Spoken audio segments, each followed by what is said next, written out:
Hey, buddy, I'm your dad. What the? Happy Comic-Con, guys. Hey, thank you. How we doing? Just getting started? Seen anything cool yet?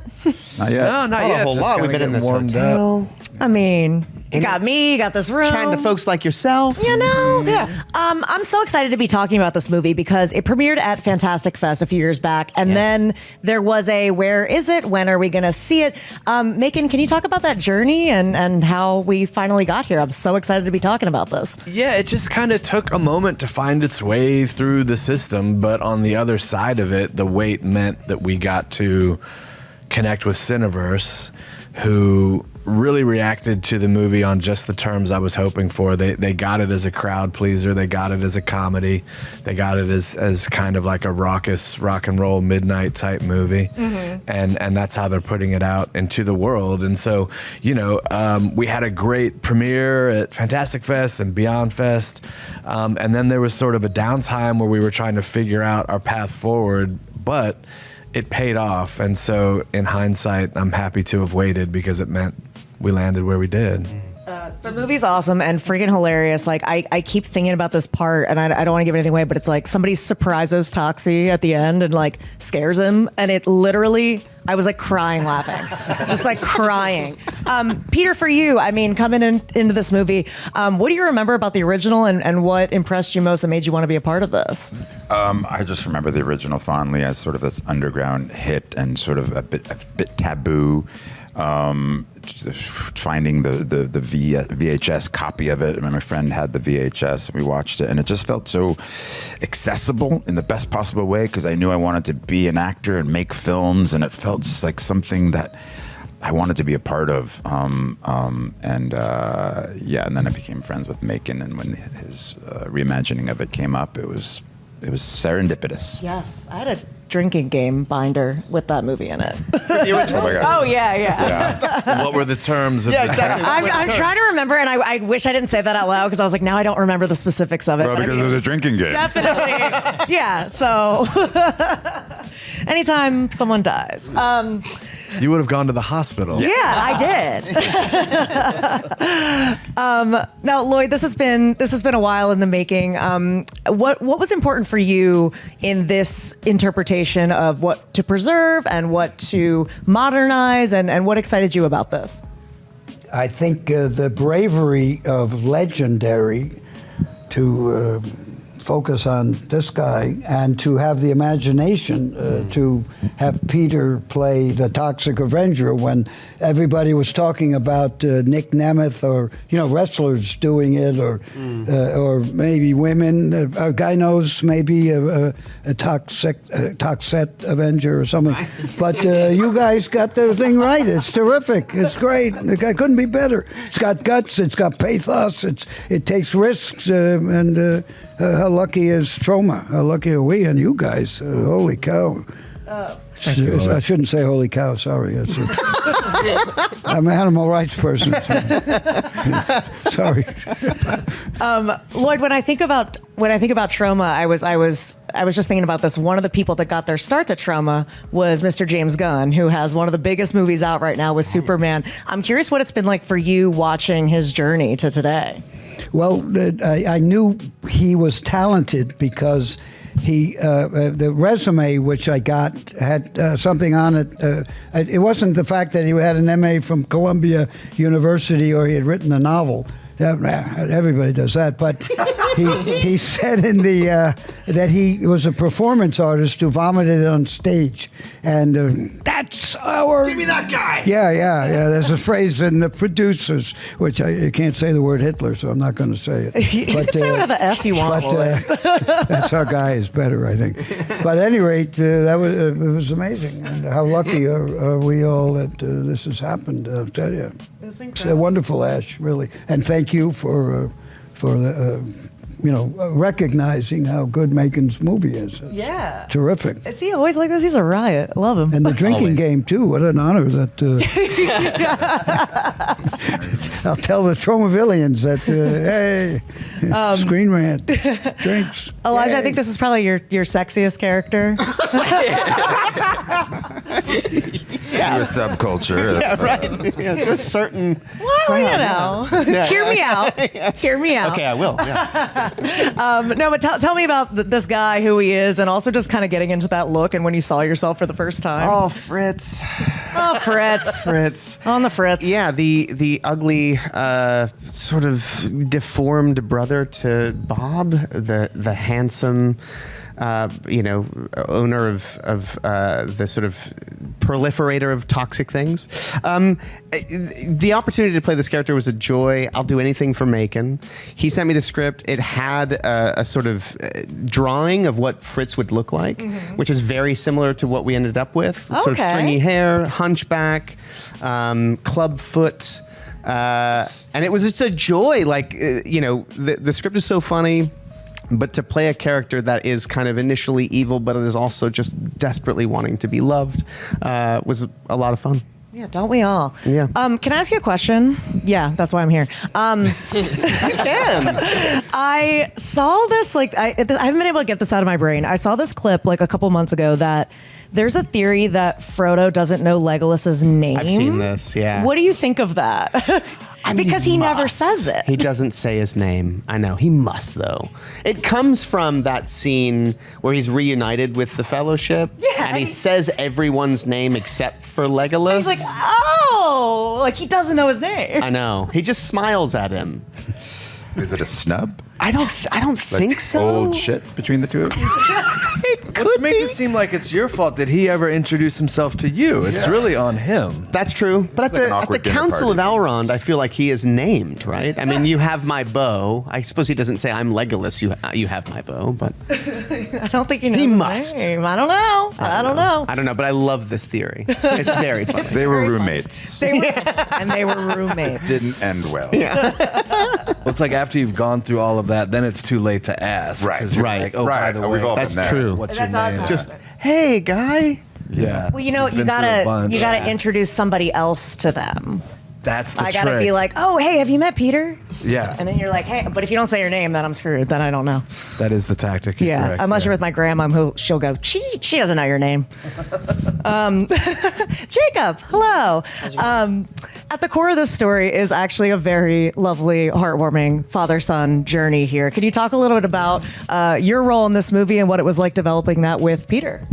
It was really fun. I had a really great time. I really liked the scenes that we got to do. I got to be there for a lot of the cool practical effects bits, even if it was just for a bit. But we just had a great time on set. There's this big dance sequence that I got to do. That was really fun. We got to choreograph that. It felt very like Napoleon Dynamite, which I love.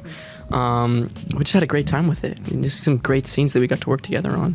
Yeah. Peter, now you're not actually in the foam. What do we call it? The latex prosthetic. latex, The sweaty suit. Yes. So I would love to hear more about just kind of developing that, because you're not actually in it. So that must be a different kind of muscle to flex when you're doing the voice and someone else is in the suit. Yeah, I mean, I'm always up for new challenges, new experiences, and Macon told me going into the project that it wouldn't be me.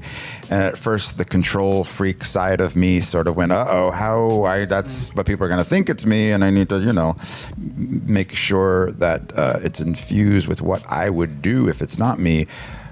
But Louisa, who did wear the suit and did 70% of the film as Toxie, was, oh my God, incredible. We rehearsed together in a rehearsal room. I basically performed the whole movie as if I was Toxie. She got all my mannerisms down to mannerisms I didn't even know I had. And now I'm really self-aware of these mannerisms. But she really brought that up and then when we did the voiceover for the whole thing, Macon and I did it in the ADR room, it just felt so sort of out of body and incredibly sort of fit the tone of the film, having it sort of be dubbed, I guess, in a way, but it felt really real, but also removed at the same time. It's hard to explain, but she did such an incredible job. And she was in Bulgaria in the dead of summer, which it's very hot there, and I relinquished my control. And yes, I have nothing but praise for her. I mean, it's got to be a testament, because I had to really in my research find that. I just assumed you were in there. So Yeah, I would love to say I was, but I wasn't.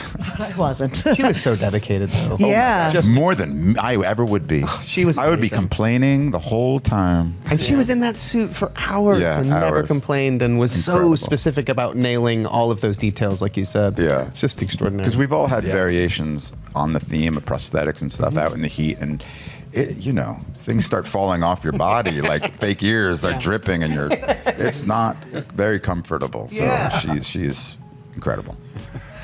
Do you want to expand on just kind of the look of Toxie and? Well, I would add to definitely Louisa was a super trooper. She was just like a ray of sunshine, even 115 degrees and 25 pounds of foam makeup all over her. She was a trooper. But it was, we had designed a couple of different versions, and they started to go very far into a decayed, like almost zombie look.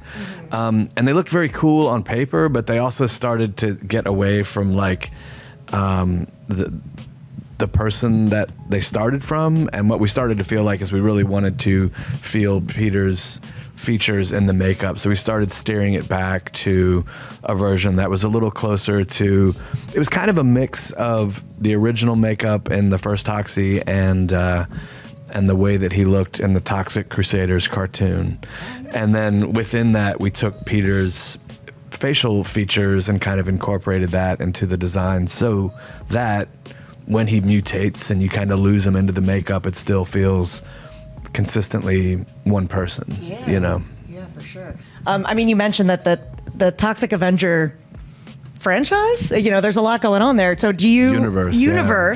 Would you guys want to do more, or like, do you have a plan for? If somebody were to ask me, I would absolutely Here I dive am. back in. Although I don't have any money. Let's just say it is. If everybody goes and sees it, it'll be easier. Yeah, Good it's point. Yeah, very good point, Peter. there is a bargain at the end of the movie that implies if we hit a certain threshold of box office that it will automatically trigger a sequel, which is legally false, and this is probably an instance of fraud. But let's just say we're going to do it. Okay, great. It is like it's like a cult classic, the original Toxic Avenger, but there are people that may just not know what it is. So I'm just curious, Peter, how would you describe what the Toxic Avenger is? Wow. Well, I was born and raised in New Jersey, so I have a real appreciation for what the Toxic Avenger is and did culturally. Because, I love satire, and I'm not going to pigeonhole this film as satire or Lloyd's film as satire, but when the political climate and the social climate is so, what do you protest? Take your pick. For what we do as filmmakers, satire, from Dr. Strangelove to the Toxic Avenger, is sometimes the healthiest way in. Bertolt Brecht says the way to fight fascism, Trump, is humor. Humor, that's the weapon. And it's a great leveler too, because yes, exactly. Yeah, so that's what I loved about it. But as soon as you start to make something with an agenda, people can smell it right away, and I don't enjoy that politics in theater and film. But if you satirize it, it's through the back door, and it's lovely if done right. I thought when you said I'm from New Jersey that you were just going to shred New Jersey. I would never shred New Jersey. I was like, wow. My mother still lives there. It is the Garden State. It's a beautiful place. Well, also, the original Toxic Avenger, part of it is the underdog, or the underbitch, whatever you talk. We also have movies with gynos, whether you have the underbitch. But in this particular movie, Tromaville knew... What are you talking about? No. There's also Hold on. Let's go. Let him cook. Let him go. It'll go all the way back to your drinking game.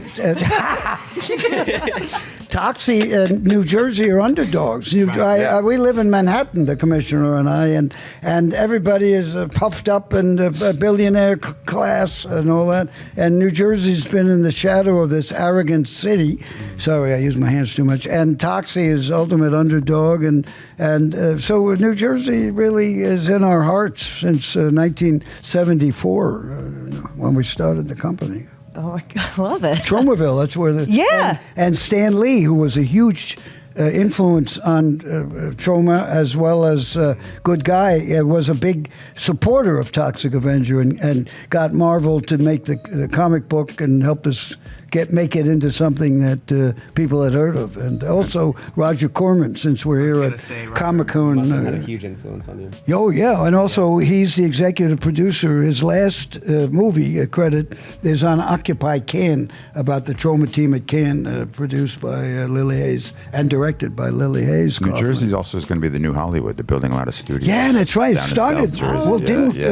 didn't Fort Lee and Perils of Pauline? Yeah. I used to date Pauline. She was great. And to piggyback on what Peter had said So earlier, too. please visit the state of New Jersey. Sorry, Elijah. Oh, you're doing a Jersey promo. Shut up, Elijah. Elijah, please visit the state of New Jersey.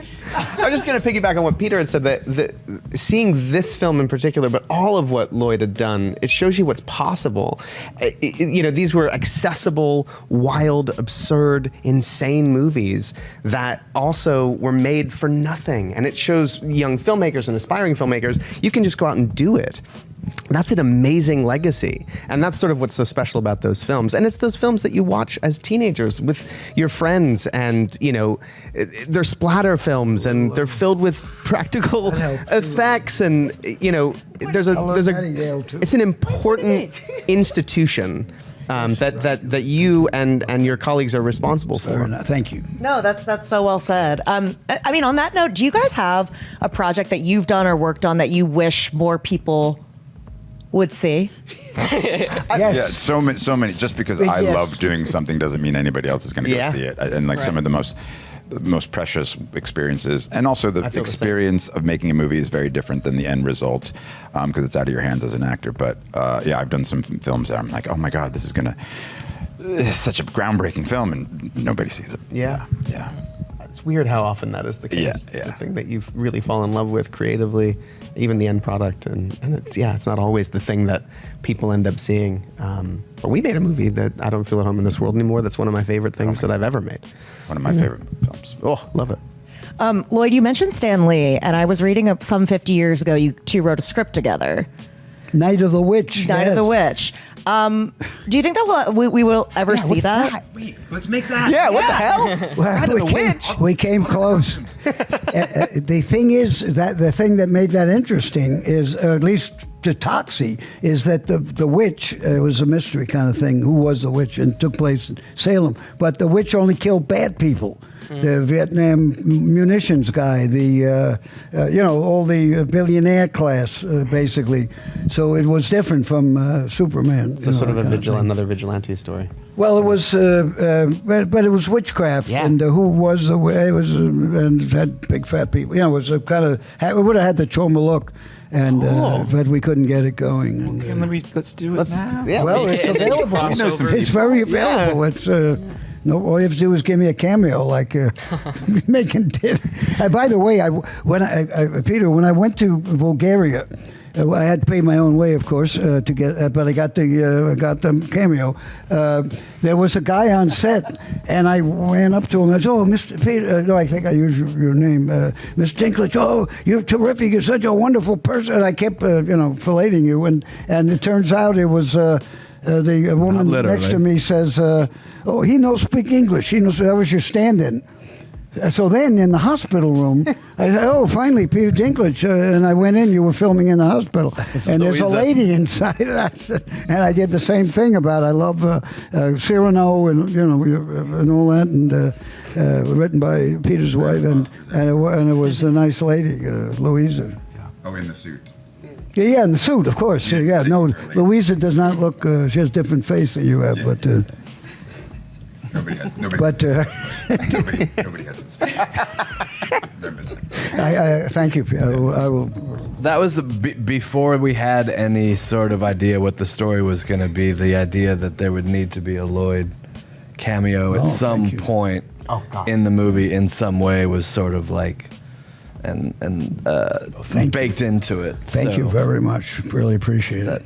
That seemed like it was a box that needed to be checked. Thank you. No joke. Thank you. I have lost control of this interview. No, this has been endlessly entertaining. Any final thoughts, final words? Want to leave? Visit the state of New Jersey. Go see New Jersey, August 29th in theaters. Toxic Avenger, and visit New Jersey. Yeah. Primarily in that order: New Jersey, and then go see the Toxic movie. Avenger, Yeah, Go see the Toxic Avenger in Jersey. In New Jersey. Yeah. even better. 2 at 1. Boonton, New Jersey is where the original Toxie was jumped out the window into the container of chemical toxic way. waste. Boonton, spelled B-O-O-N, right?